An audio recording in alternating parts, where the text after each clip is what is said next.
Mchambuzi wa soka Tanzania George Mbangire mara baada ya sare ya bila kufungana Young Africans 0-0 dhidi ya Mbeya City kwenye uwanja ambao Mbeya City wanapaswa kung'oa magugu kiwanjani. Pichi ni ngumu kweli kweli. Sasa Mbangire anasema, nafikiri kabla ya kuanza ubora na madhaifu kwenye mchezo, changamoto kubwa ilikuwa ni pitch, mpira hautulii, na ilipelekea kukosa ubora kwa timu zote mbili, kwa upande wa Yanga na kwa upande wa Mbeya City. Tukianza na Yanga, wakati wanafanya build up walitumia mipira mirefu kama silaha yao kufika eneo la juu, long balls kwa kutumia eneo la pembeni. Dhumuni ni kuwafanya Mbeya City wazuie eneo kubwa la uwanja ili nafasi ipatikane eneo la ndani.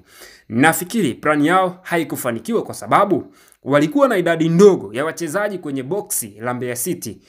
Ngumu kwa Young Africans kwa kutengeneza mashambulizi ya hatari. Kuna nyakati Boyel dhidi ya wachezaji wanne wa Mbeya City alihitaji msaada kushinda mipira hiyo.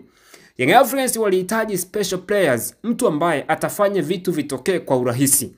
Walimkosa mchezaji kama huyo kiwanjani dhidi ya Mbeya City. Walikuwa bora kwenye kuzuia compact kwa sababu Pacome Zouzoua alikuwa anacheza pembeni mno. Tumalize na Mbeya City. Nimependa plan ya kocha wa Mbeya City Manara 50. Waliweka ugumu kwa Young Africans kushambulia nafasi kupitia katikati na wachezaji wake walikuwa active kiwanjani. Young Africans hawakuwalazimisha kuwafungua, ni kama wachezaji kwenye mikakati yao. Mbeya City walichagua vita yao ya kulinda vizuri box lao na kuwafanya Young Africans kukosa nafasi kupitia kwenye kiungo, na wakipora mipira wanashambulia haraka sana kwa kunufaika na kasi ya wachezaji wao wa mbele. Kama kuna juhudi na upambanaji ambao Manara 50 alikuwa anataka kwa vijana wake, basi kaupata leo. Kila mmoja wao alikuwa yuko tayari kupambana bila hata kucheza forwards zisizo na ulazima. Ni ngumu kutaja mchezaji mmoja mmoja, maana yake wote wamekuwa na mchezo mzuri. Yaani kwa ule uwanja, aina ya ile football ndio ilikuwa ni mpira pekee, mipira mirefu, shinda mpira wa pili, mpira iliyokufa, basi tena piga pasi ufedheshwe. Diarra ameokoa kama alama 3 hawapati, basi hata moja isikosekane.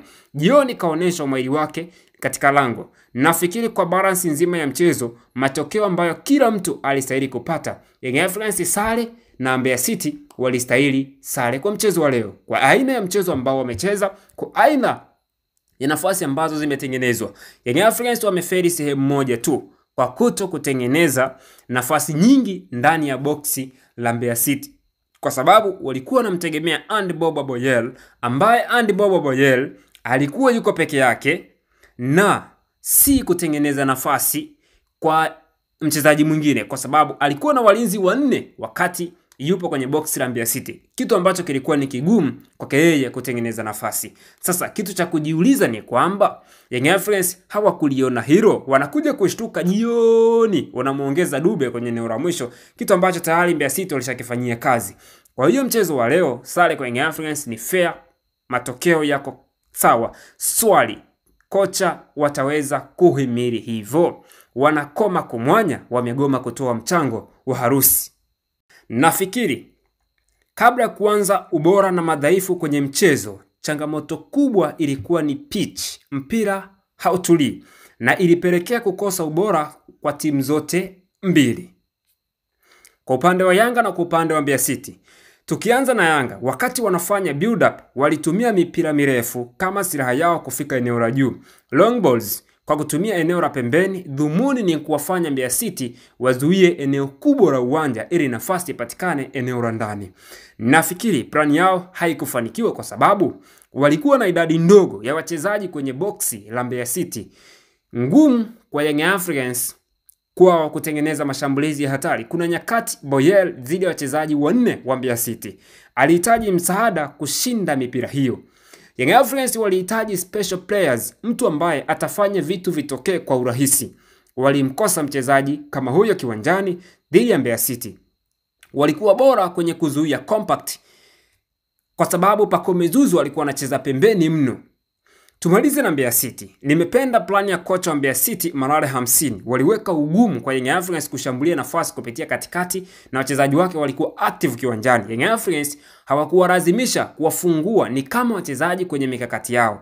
Mbeya City walichagua vita yao ya kulinda vizuri box lao na kuwafanya Young Africans kukosa nafasi kupitia kwenye kiungo na wakipora mipira, wanashambulia haraka sana kwa kunufaika na kasi ya wachezaji wao wa mbele.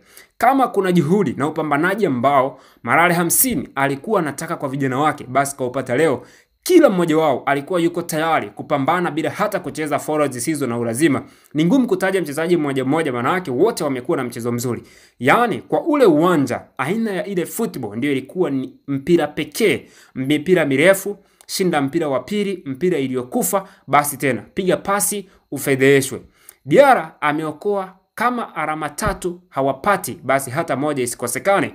Jioni kaonesha umahiri wake katika lango. Nafikiri kwa balance nzima ya mchezo, matokeo ambayo kila mtu alistahili kupata, Young Africans sare na Mbeya City walistahili sare kwa mchezo wa leo. Kwa aina ya mchezo ambao wamecheza, kwa aina ya nafasi ambazo zimetengenezwa, Young Africans wameferi sehemu moja tu, kwa kuto kutengeneza nafasi nyingi ndani ya boksi la Mbeya City.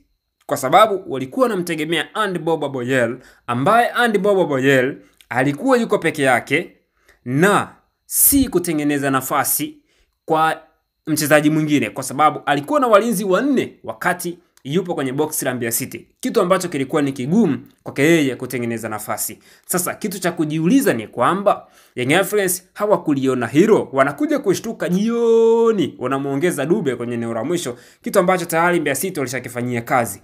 Kwa hiyo mchezo wa leo sare kwa Young Africans ni fair, matokeo yako sawa. Swali, kocha wataweza kuhimili hivyo?